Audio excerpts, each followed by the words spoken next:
Hey guys, Jason here, Samco Tradbo, and new channel name, love it. It's like I said, I no longer do podcasts, so time to shorten the name up a little bit. Hopefully it's catchy and people enjoy it. But today what we're going to be talking about is I Blame Jeff, okay?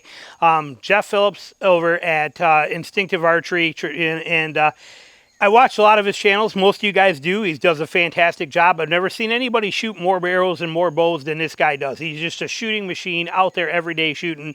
And watching his stuff, you can't help but pick up on the little things. He tells you what he's doing. He explains everything to you so well, but it's also in the little stuff that you see him do that makes a big difference. And me watching him and watching his form and watching his execution and watching his stuff just kind of makes me go, you know, I need to be out there more. I need to practice more, and I need to try a little bit harder. So we've been doing that. What I've been trying to really focus on is keeping here. Okay, not creeping so much. I made a video a few weeks ago, the struggles at 30 yards, and what I noticed after making that video and watching that video is that anytime I dropped that arrow out, it was basically due to creeping. Now, I don't hunt at 30 yards. I don't care about 30 yards. And inside of 20 yards, my creeping and stuff I do doesn't matter, okay? It's not that big of a deal. It's only that far, if anything at all.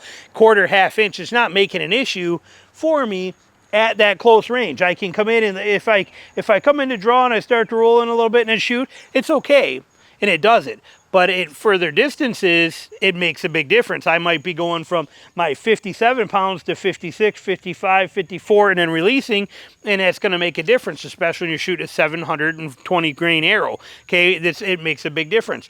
So after watching Jeff's video with the consistency he does and how good of a shot he is, it's for the last, it's been 2 weeks since I made that video. And since then, every time I shoot, I am making a point to try to keep myself from creeping. And it seems to be working. I'm paying attention more to my bow elbow and keeping it back. Okay, getting it all the way back and making sure that it's in line, which is it's making it harder for that to creep. When I draw, if you look at my bow arm, if I draw and I shoot like this, it's very easy for that arm to want to creep by that elbow coming forward like this. Okay, it's not so much in the hand, it's that elbow doing this. Okay, coming in and doing this. That's where my creep comes from. Okay, it's drawn in, and I'm in, and you can see this elbow, and I'll come back, I hit full draw, and it goes like this. Okay, that elbow is rolling.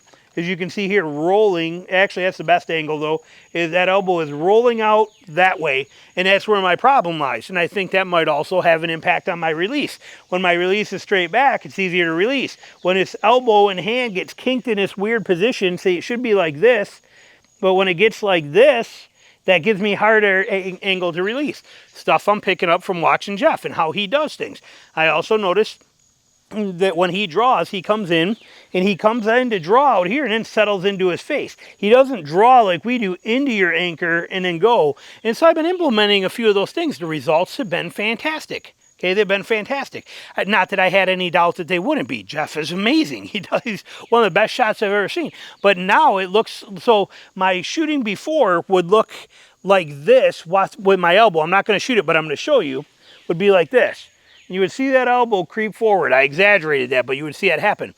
What I'm doing now is I'm trying to get that elbow back, but I'm also coming in and I'm drawing and I'm coming into anchor after I get that elbow back, which I'm hoping is helping me lock it, and my results have been very good. Let me show you here. So it looks like this.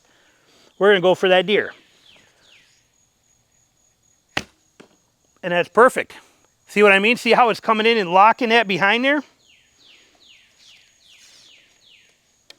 We do that again.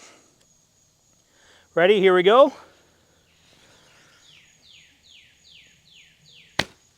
I mean, look at that. I mean, you see that? I mean, I can't argue with that. I mean, it doesn't get any better than that. There's something very funny going on right here, though, that I'm going to show you that is so unbelievable that it happens to me, but we're going to talk about it in 1 second.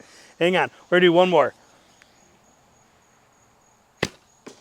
I mean, let's go. Come on, let's go, because then I got to show you this funny thing. But, I mean, we're at 20 yards. I mean, you're just seeing this happen live. But this, oops, sorry, kicking a tripod here. But, I mean, look at that, okay? I mean, you just can't argue with that. Let me get you reframed here real fast so you can see and so I can come over here and talk. Okay, and so you can see what we're talking about there. That this difference has been huge, that he's been, all right, we got to cover this right now because I can't do it no more. So the whole time that I've been making this video, I'm smelling dog crap. I'm like, okay, so I'm like, it must be on my shoe. It must be something. No, when I made the last video, apparently I set my bow down in it, and look at my quiver right here, and my quiver strap is full of dog crap. What is the odds of that? Because I didn't realize, I'm like, God, I can smell this. I can smell this. It's all right, it's probably on my shoe. We'll check it before I leave. When I just turned to shoot that and I drew, I went, oh my God, that is so bad. Well, yes, this is real time here, friends. This is how it actually happens, and we have we've officially got fresh dog crap on my bow. Oh, the adventures, I guess. That's what we deal with. But, so I'm not even putting it by my face. I can't. We're going to have to take that quiver off and wash that off. But it's from throwing a bow on the ground. It's been raining for 3 straight days. Grass is growing. I haven't been able to come out here and cut it. And, well, we got, there it is. But when we look at this, we look at what's going on right here. Look at the consistency of that and how great that is. That is because of Jeff and what he has done. And again, he says this stuff and he tells you these things, but as we get older, and we've been doing this for a while, we get a little more stubborn and we don't listen as much as we should. We just like tune it out, sort of. But by watching him, he made that video, a couple of his last few videos have been so good, but watching him dial in and catch that, and then settle in and boom, gone. And watching him do that, I'm looking at that bow arm and I'm looking at how he's holding it and I'm looking at where it is. Now, I'm not concerned with the back tension stuff and I'm not pulling through that way. I'm still slightly just pushing a little bit on my release hand to get it to release. That's kind of what I'm doing. I'm pushing a little bit there. Elbow's basically locked, but I'm giving just a little oomph into that to get that to fire. But it is coming back in here and holding that. Now, I might even still creep a little bit, but it's a small creep.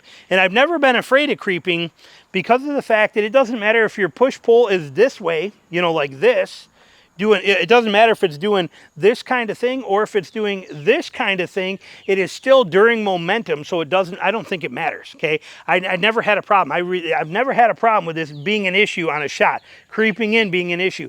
It's, you know, never had that be a problem, but it does affect your at longer distances, is going to affect things. And then even at shorter distances like this 20-yard shots, you can see, I mean, look at the height. There's no variation in that, okay, because of the consistency I'm getting back here is so much better. It may not be 100% consistent, might not be locked solid and never moving. It might still creep a little bit either way, but it's so much closer to consistent.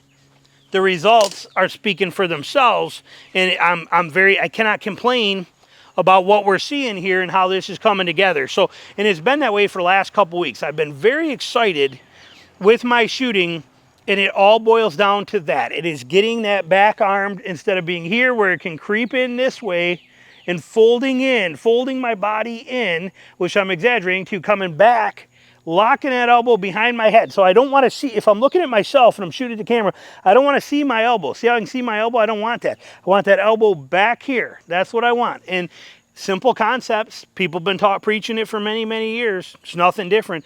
But when you implement it and you put a lot of power behind it and you keep trying to do it, it's making a tremendous difference. My pine cone shooting, when I'm stump shooting, my shooting out here in the yard, everything I'm shooting much better because of this now. So it's been absolutely fantastic. So, all right, we are not going to keep you too much longer. I need to go wash my bow, and when do you ever hear that? I got to wash my bow. But yeah, we definitely got to wash that. So as always, thanks for watching.